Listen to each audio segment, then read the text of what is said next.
করে আমাদের আশঙ্কা যে সেই সময়টায় তারা কোনো ইঞ্জিনিয়ারিং করার চেষ্টা করেছে, এবং তাদেরকে প্রতিপক্ষ তারা ওখানে মানুষজন নিয়ে গিয়ে চাপ প্রয়োগ করেছে। কি একটা অবস্থা, মানে একেবারে এই ভোট কেন্দ্র ঘেরাও করেছে। আসলে এটা আমাদের এই সংবাদ পেয়ে মজলুম আমাদের লোকজন সেখানে গেছে। আল্লামা মামুনুল হক সাহেব তাকে এরকম ভাবে চক্রান্ত করে তার উত্তীর্ণ হওয়াকে আটকে দিল এ দেশের প্রশাসন এবং এ দেশের বিএনপি যারা ছিল।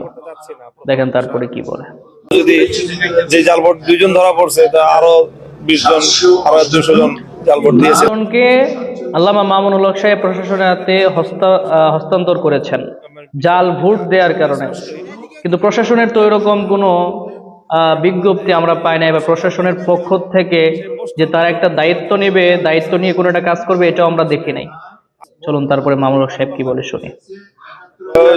জোটগত হবে সেই ভোটগুলো আমার স্বাভাবিক রিকশায় আসার কথা, কিন্তু এটা নির্বাচন কমিশনের তাদের ত্রুটির কারণে অথবা তাদের সীমাবদ্ধতার কারণে তারা প্রার্থী চূড়ান্ত করার আগেই ব্যালট দিয়ে দিয়েছে। 11 দলীয় জোট থেকে 10 দলীয় জোট থেকে যে আল্লামা মামুনুল হক সাহেবকে প্রার্থী করা হলো, আজকে এই দুর্দিনে কোথায় তারা?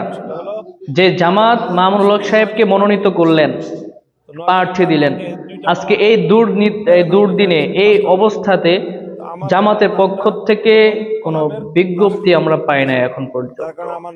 তাদের কোনো নেতা কর্মী, তাদের কোনো কর্মী মামুনুল হক সাহেবের আশেপাশেও নাই, প্রমাণ তাও দেখেন আপনারা।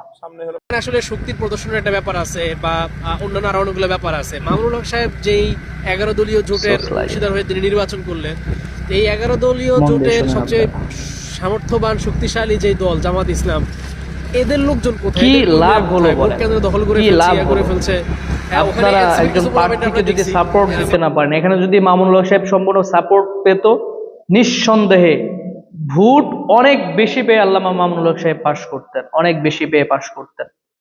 একটা রেজাল্ট আমি দেখাই, দেখেন ধানের শীষ থেকে কিভাবে ভোট কেটে সংখ্যা বাড়ানো হয় এবং মামুনুল হক সাহেবের ভোট কেটে ওইখান থেকে সংখ্যা বাদ দেওয়া হয়। এগুলো তো এখন সুস্পষ্ট পাবলিকের সামনে। বর্তমানে মিডিয়ার যুগেও কি এসে এরকম দুর্নীতি মানুষ করে? মানুষ কি বোকা? মানুষ এত বোকা না।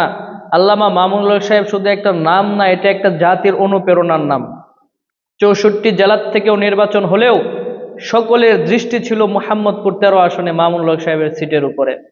আর সেই সিটের মধ্যে যখন, সেই আসনের মধ্যে যখন শকুনের থাবা পড়ে যায়, এখানে আসলে কোনো কিছু করার থাকে না।